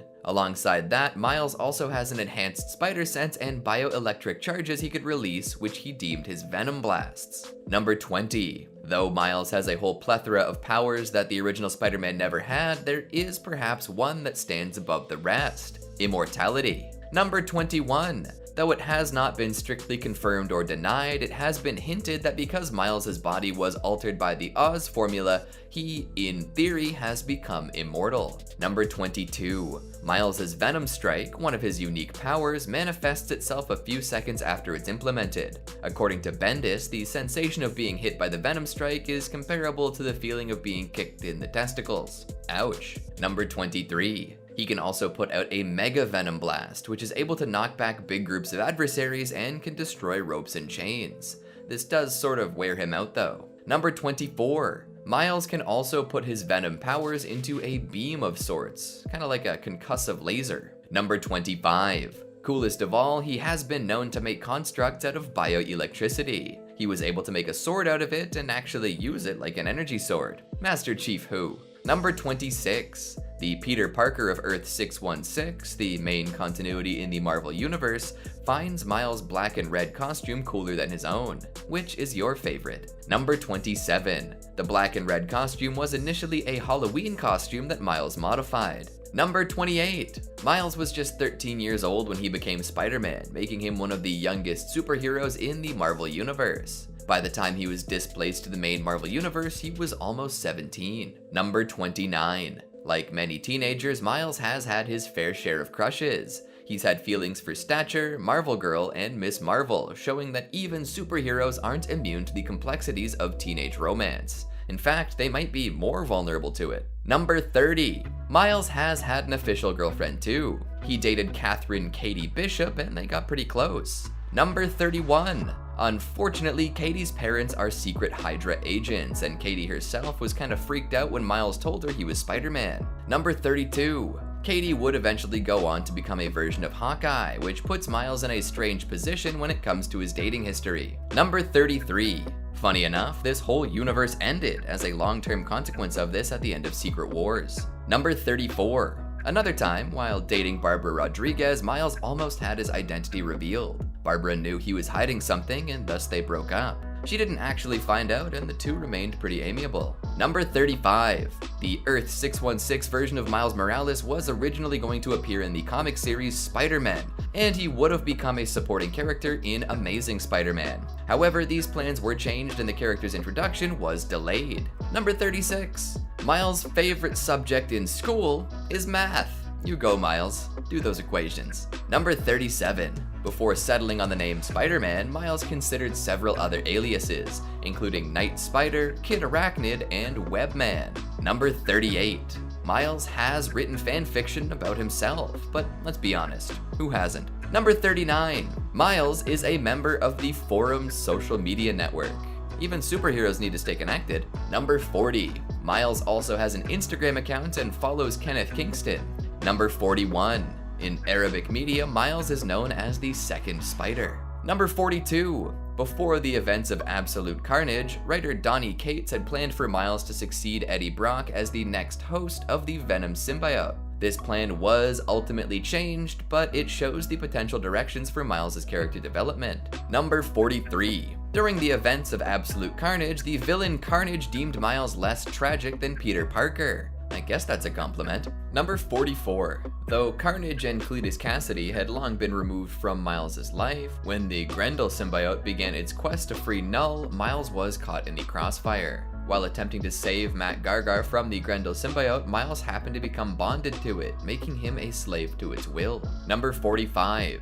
Miles would temporarily free himself from its control, only to willingly submit himself to it in order to spy on Carnage. Though he was able to fight off the influence of it at first, it would not last long enough to fulfill his plans, which would necessitate his saving by Eddie Brock. Number 46. Absolute Carnage also gave Miles post-traumatic stress disorder. He was taken over by the Grendel symbiote and fought against his allies. It took a wicked electricity jolt to separate the two, and Miles just wasn't the same afterwards. Number 47. During the events of 2015's Secret Wars, which saw Doctor Doom capture and siphon off the powers of Molecule Man, Owen Reese, Miles was introduced to many of Marvel's heroes from across the multiverse. Number 48. After Miles and Spider-Man, Peter Parker, discovered the captive Molecule Man in a fateful exchange of a cheeseburger that Miles just so happened to have on his person, Molecule Man finds himself indebted to Miles. The prize for this cheeseburger? A resurrected mother and a shiny new life in the newly reformed Earth 616. Number 49. Though Secret Wars had reached its conclusion, and Miles, along with the rest of his family, had been sent into Marvel's Earth 616, identities and histories intact, apparently Molecule Man forgot to remove the Miles Morales that was already living in this universe. This Miles, unlike his heroic counterpart, has not led such a good life. Number 50. In fact, this version of Miles has spent a lot of time working for the one and only Wilson Fisk. This version of Miles eventually found himself in conflict with his younger, superpowered counterpart along with Peter Parker. Oddly enough, this Miles would eventually make his way to the Ultimate Universe where Miles Morales' Spider-Man had originated. Number 51. As previously mentioned, Miles has a different power set than his predecessor. One of the key differences here is how sensitive and reactive their spider senses are. Number 52. It's been stated that while Peter's spider sense warns him of immediate danger and gives him a chance to react, Miles' spider sense not only warns him of immediate danger while giving him near complete awareness of his surroundings, but it's attuned to such a level that it borders on precognition. Number 53.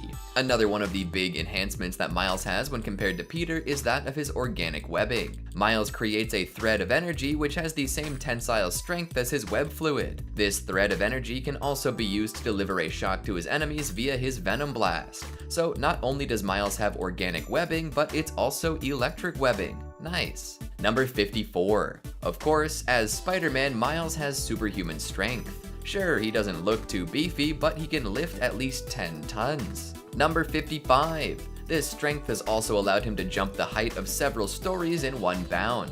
Number 56. Miles has used this strength to do some pretty insane things, including shattering Captain America's shield in a single punch. Sure, this shield wasn't vibranium, but it's still pretty crazy. Number 57. Civil War II was a crazy time for a lot of Marvel's most famous heroes, so when it came time to clean up the mess that was left in the wake of it, Miles, Ms. Marvel, Amadeus Cho, Nova, Viv Vision, and the time-displaced younger version of Cyclops decided to break away from the Avengers and create a team of their own. Number 58. Miles was the successor of the Ultimate Universe Peter Parker, who was killed off in the Death of Spider-Man arc. The main universe Peter Parker did come across Miles when he traveled to the Ultimate Universe, which was significant in communicating to Miles that there were other realities. Number 59. Miles got his powers when bitten by a radioactive spider in his uncle's apartment, and he wasn't in favor of leaving his normal life just because of an accident. Number 60. When Miles witnessed Peter's death, the guilt of his unwillingness to help kicked in and forced him to become Spider-Man. Number 61. In the Ultimate Comic Spider-Man series, the spider that bit Miles crawled out of his Uncle Aaron's bag while visiting his apartment. It wasn't a glitchy spider in the sewers like in the Spider-Verse movies. Number 62.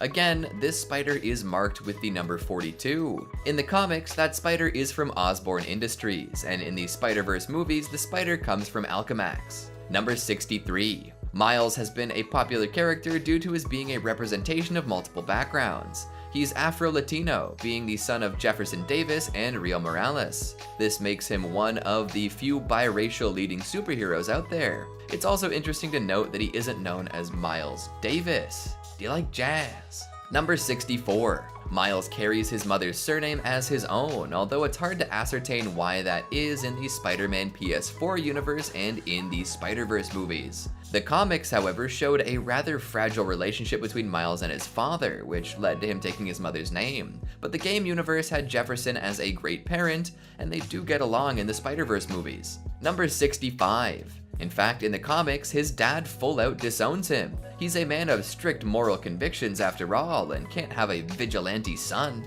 Number 66. Eventually, Jefferson does feel bad about leaving, and the two do reunite. Number 67. Miles' mother, Rio, is a nurse, and his father, Jefferson, is a police officer. Number 68. Miles' greatest fear is that his secret identity could cause his family's death. Number 69. Miles is multilingual. He speaks both English and Spanish, reflecting his multicultural background. Number 70. Spider-Man Into the Spider-Verse is extremely loosely based on the Spider-Verse comic book series that ran from November 2014 to 2015, which featured many different Spider-Man variations. Number 71. In Into the Spider-Verse, there are other Spideys alongside Miles, like Peter B. Parker, Gwen Stacy, Spider-Woman, Penny Parker, Spider-Man Noir, and Spider-Ham. Number 72. There's actually a Miles Morales version of Spider-Ham, extra cool suit and all. Number 73. Miles Morales is from Brooklyn and attends the Brooklyn Visions Academy, a boarding school. Number 74. Miles Morales is a big music fan. He's often seen listening to music in his downtime. His favorite genre is hip-hop, and he's seen listening to artists like Jaden Smith and Post Malone. Number 75. Miles Morales is not just a superhero, but also a student. He struggles to balance his life as a student and a superhero, often finding it hard to keep up with his schoolwork due to the responsibilities of being Spider-Man. Number 76. Miles' best friend is Genki Lee, who is one of the few people who know about his secret identity. Number 77. Genki often helps Miles in his adventures as Spider-Man, providing him with advice and assistance, and is often seen as his man in the chair. Number 78. Miles has a complicated relationship with his uncle, Aaron Davis, who is known as the Prowler. Despite his uncle's criminal activities, Miles cares for him and struggles with their conflicting lifestyles. Number 79. These conflicting lifestyles come to a head in the Spider-Verse movies. In the first movie, Miles finds out that his uncle is the Prowler, which results in the death of Aaron. Number 80. Miles had to hide the fact that he knew his uncle was a villain and publicly mourned with the rest of his family. Number 81. In Across the Spider-Verse, Aaron makes a comeback along with an alternate version of Miles. Number 82. Instead of Aaron being the Prowler in this universe, the alternate Miles is. Number 83. Alternate Miles grew up in a world without a Spider-Man, as the spider that bit the main Miles was supposed to remain in this universe. Number 84. Alternate Miles is also rocking long braids, a departure from the usually close-cropped haircut sported by Miles in the comics and previous movie. Number 85. Miles Morales has a fear of heights, which is ironic considering his abilities as a superhero. He gradually overcomes this fear as he gets more comfortable with his powers. Number 86. Miles Morales has also been a part of the Young Ultimates, a team of young superheroes in the Ultimate Universe. This team includes other young heroes like Kitty Pryde, Bombshell, and Cloak and Dagger. Number 87. Miles Morales has faced off against many iconic villains, including Venom, Green Goblin, and Rhino. He'll often go about defeating them in ways that Peter Parker might not. Number 88. He once fought against Mysterio in the 616 universe thanks to a rift in the timeline. He even teamed up with Nick Fury and S.H.I.E.L.D. Number 89. Miles has even tussled with Dr. Doom, who wanted to experiment on Miles. Number 90. Miles is known for his courage and determination. Despite his initial fears and doubts, he always rises to the occasion and does his best to protect the city. Number 91. Miles has a strong sense of responsibility, which is a key aspect of his character. He believes in doing the right thing and is willing to put himself at risk to help others. Number 92. Unsurprisingly, Miles is a skilled fighter. He's received training from Peter Parker and other experienced superheroes, which has helped him hone his combat skills. Number 93. Miles Morales has a unique relationship with Peter Parker. Despite being from different universes, they share a bond over their shared experiences as Spider-Man. Number 94. Miles has had to deal with the loss of loved ones, which has shaped his character. The death of his mother in the Ultimate Universe was a significant event that affected him deeply. Funny how all of that happened even before people knew about canon events. Or at least before they knew that canon events were called canon events. Number 95. Miles is a skilled gymnast. His agility combined with his superhuman abilities makes him a formidable opponent in combat. Number 96. Being able to leap like he does has also helped him with another type of travel, interdimensional travel. He was a participant in the Spider-Verse event, as we've already mentioned, which brought together all sorts of different spider people. Number 97. Additionally, he was a participant in the Spider-Geddon event. This saw the return of the Inheritors, a group of villains who feed on the life force of spider totems, being connected to the web of life and destiny. Number 98. Miles tends to get experimented on a lot. We already mentioned Dr. Doom, but he was also a subject of the Empire Unlimited experiment. This was conducted by Dr. Octopus, who sought to create an army of enhanced individuals. Number 99. There was another time where he was broken down by a being known as the Assessor. This sharply dressed figure was essentially all-powerful, giving Miles little chance to fight back. Number 100. The Assessor did find Miles to be particularly quick, as the being noted that he was faster than some of their attack drones. Number 101. Miles' speed comes from the fact that he's got the relative speed of a spider. Even the top tier of regular human athletes can't compete. Number 102. His body produces less fatigue toxins than the average human, so he can go for way longer. His stamina is unmatched. Number 103. Add in super durability and you've got one heck of a hero. Miles has been thrown through a brick wall with no apparent injuries. Number 104. Despite all of this, Miles has been a leader in his own right. Despite his young age, he's shown the ability to take charge and make important decisions when needed. Number 105. Miles can regenerate way faster than the average human. Number 106. There's no official documentation of Miles' birthday. I wonder what star sign he is. Number 107. Miles seems to prefer Air Jordan 1s and wears them in the Spider-Verse movies. Good choice, dude. And there you have it, folks. We've swung through the city, climbed the highest skyscrapers, and dove deep into the life of Miles Morales, the Spider-Man of a new generation. From his humble beginnings in Brooklyn to his epic battles against some of the most formidable villains, Miles continues to prove that anyone can wear the mask. He's not just a hero, he's a symbol of courage, resilience, and the enduring spirit of youth. And remember, just like Miles, each one of us has the power to make a difference. We all have our own battles to fight and our own villains to face. Just like Spider-Man, we can rise above our challenges and become the heroes of our own stories. Until next time, stay amazing.